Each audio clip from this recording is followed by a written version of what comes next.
The 1980s was the golden age of the playset, with almost every single action figure line available during that decade having at least one requisite centerpiece toy. While a few 80s playsets were on the smaller side, as a general rule, the action figure playset was marketed as the big wow of the toy line, with a price point designed to appeal to parents looking for a larger than usual Christmas gift for their child. The G.I. Joe A Real American Hero line was no exception to this rule, with the first playset, the G.I. Joe Headquarters, being released during the second year of production in 1983, and as the line continued, Hasbro would crank out more large playsets for the brand, from tactical battle platforms to Terrordromes to the largest playset ever created for an action figure line. The 7-foot long USS Flagg aircraft carrier is a toy so large in scale, scope and ambition that it has never been matched. Yet what the Hasbro G.I. Joe line did better than any other action figure range of the 80s was the mini playset. These lower price point toys were called G.I. Joe Battle Stations, and they offered children an assortment of different play scenarios for their Joes to interact with. These environments included watchtowers, checkpoints and machine gun emplacements. Yet Hasbro did not discriminate, also providing the Cobras with a few battle stations of their own. So sound the alarm and man your post, because knowing is half the battle station, and the other half is finding this pesky little clipboard for Checkpoint Alpha. Stay tuned. Come with me, toy fans. Yo Joe toy fans, my name is Tony and welcome back to the Analog Toys YouTube channel, where we're obsessed with bringing you the true history of vintage toys and action figures. During G.I. Joe's third year of success on toy aisles, the Hasbro Toy Company offered up a new style of product for the first time in the line, the G.I. Joe Battle Station. These were mini playsets for your Joes to defend against a Cobra attack, and 3 different battle stations were introduced in 1984, a watchtower, a mountain howitzer, and the bivouac. The watchtower is exactly as described, and this structure features a ladder on one side that leads to an opening hatch, through which the Joes can access the tower's observation platform. There is only enough room for a single G.I. Joe figure to stand behind the sandbag parapet, and from there he can operate a searchlight, fire the machine gun, or hoist the G.I. Joe flag to the top of the pole. And all of these removable accessories have been borrowed from the G.I. Joe Headquarters released the previous year. The mountain howitzer is a wheeled artillery piece that can be towed into position behind a variety of G.I. Joe vehicles. The howitzer comes with tripod-mounted binoculars for spotting Cobra targets, and spare shells with an ammo crate, and these shells can actually be loaded into the opening breech. The mountain howitzer is an oddity among the G.I. Joe Battle Station series, with this being the only set that is mobile. All the other battle stations made in 1984 and beyond are static installations to either be attacked or defended, whereas the mountain howitzer fits in better with the previously released G.I. Joe Flak Cannon and the Whirlwind. Yet these items never bore the battle station label on the box, so it makes me wonder why Hasbro opted to call the howitzer a battle station, because it really doesn't make sense. The bivouac is my favourite of the first 3 battle stations released, a fixed position where your Joes can get some much needed respite from the battle against Cobra. He'll fight for freedom wherever there's trouble. Are those the new Joes, Destro? Yes, Commander. Who's on the watchtower? That's the Jungle Trooper. Code name Rakondo. And manning the howitzer? That's the Flamethrower. Code name Blowtorch. And the Halo Jumper. Code name Ripcord. Who's by the bivouac? That's the Dog Handler. Code name Mutt. And his dog Junkyard. They've not seen the last of Cobra. Watchtower, Howitzer, Bivouac, and G.I. Joe figures each sold separately from Hasbro. As much as I enjoyed the vehicles of G.I. Joe, I always found that the battle stations expanded my play scenario possibilities far more than the vehicles did. The bivouac is a great example of this, as the set can be used to give your Joe shelter from the elements. There is a cot so that Grunt can catch some Z's, a variety of campsite tools that can be stored in a rack, a radio for communicating with headquarters, and a rocket launcher to defend the position against a Cobra attack. In 1985, Hasbro brought 3 more battle stations into the line, 2 for the Joes and the first one for Cobra. The air defense unit is the most lackluster of all the battle stations, and consists of little more than 2 missiles mounted on a rotating launch device. On the other hand, Checkpoint Alpha remains one of my all-time favourite G.I. Joe toys. The Checkpoint battle station features 2 levels, with a guard post on the ground floor and an elevated observation deck above.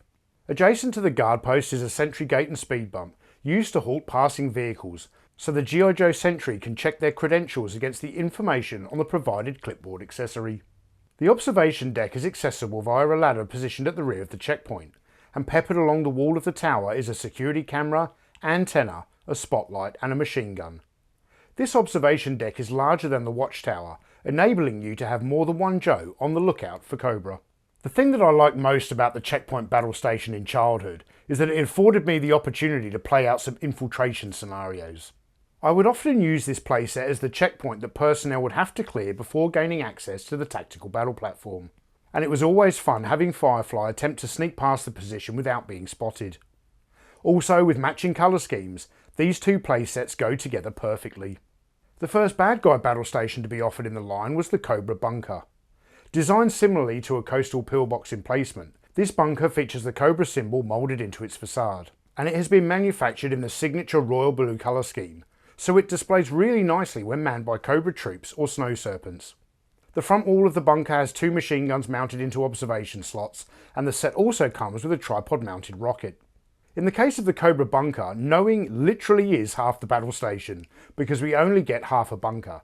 Yet this is a wise design choice as it enables a child to station their Cobra troops behind the firing positions. The battle station also includes a play feature with the bunker designed to collapse when engaged by G.I. Joe artillery. Imagine this. Hey, we're behind enemy line. What's that? It's the Cobra Bunker. Follow me. Who's got it? Dreadnoks. Torch, Ripper, and Buzzer. Let's tell the Joes. The G.I. Joe checkpoint. Who's the commando? Snake Eyes. And there's Alpine. And Airtight. And the Joe Air Defense. Yeah! G.I. Joe Air Defense, G.I. Joe Checkpoint, Cobra Bunker, and Joe and Dreadnoks figures each sold separately from Hasbro. Hasbro continued to sell the Air Defense, the Checkpoint and the Cobra Bunker in 1986, while continuing to add more battle stations to the range. First up we have the LAW, which is an acronym that stands for Laser Artillery Weapon. This battle station features a substantial base plate, and it represents a fixed emplacement with a seated firing position, complete with computer console, and the titular laser artillery weapon located on the side. This weapon system can traverse and elevate, seemingly under computer control, but the operator is offered little in the way of protection from incoming fire, and there's a lot of G.I. Joe drivers who know that feeling. The Outpost Defender is a brilliantly designed and sculpted mini playset, made to look like a well-prepared machine gun emplacement, with a timber front wall reinforced with sandbags and a roof made from corrugated iron. A swivelling machine gun is mounted on the central gun platform, and there is also a wooden crate for storing extra G.I. Joe rifles. Machine gun emplacements have been the focal point of countless legendary acts of wartime bravery, where outnumbered soldiers have courageously defended a lone position against wave upon wave of attacking troops. When I was a child, I was heavily inspired by these tales of combat, and the Outpost Defender gave me countless opportunities to recreate such incredible feats of heroism, using my G.I. Joe figures to man the outpost and repel a Cobra attack. Lastly, we have the second and final Cobra battle station, the Surveillance Port. This steel-looking structure is once again produced in Cobra's trademark royal blue colour scheme, and the surveillance port is propped up off the ground by 3 struts. The radar dish and computer control console can be used to track G.I. Joe movements on the battlefield, and if required, Cobra can defend this position against an attack by using the 2 machine guns mounted on the front wall. This is quite a nonsensical battle station because in order to effectively conduct surveillance, your position needs to either be disguised or completely concealed from enemy view. Yet this bold blue construct stands out like dog's balls.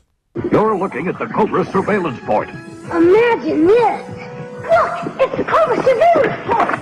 And that's an Android trooper. And those are Cobra Vipers. Look, Wayne and Joe. And that's the LAW, G.I. Joe's high-tech defense post. That's Dial Tone. And at the Outpost Defender, that's Leatherneck. Live the adventure of G.I. Joe. G.I. Joe, Outpost Defender, the LAW, and Cobra Surveillance Port. G.I. Joe and Cobra figures each sold separately.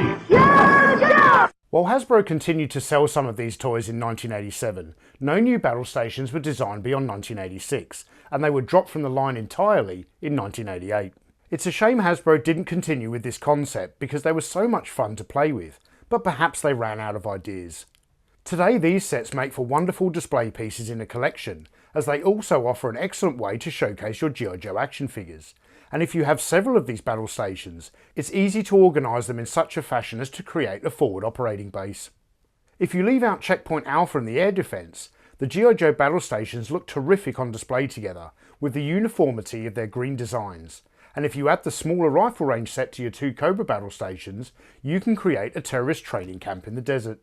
Like many of you who played with G.I. Joe in childhood, I also used to use my imagination a lot and would employ cardboard boxes and crumpled up blankets to create environments for my figures to battle across.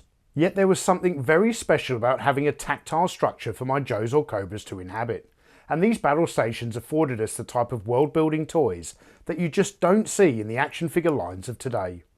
In my childhood, I wasn't always having large-scale battles with my figures.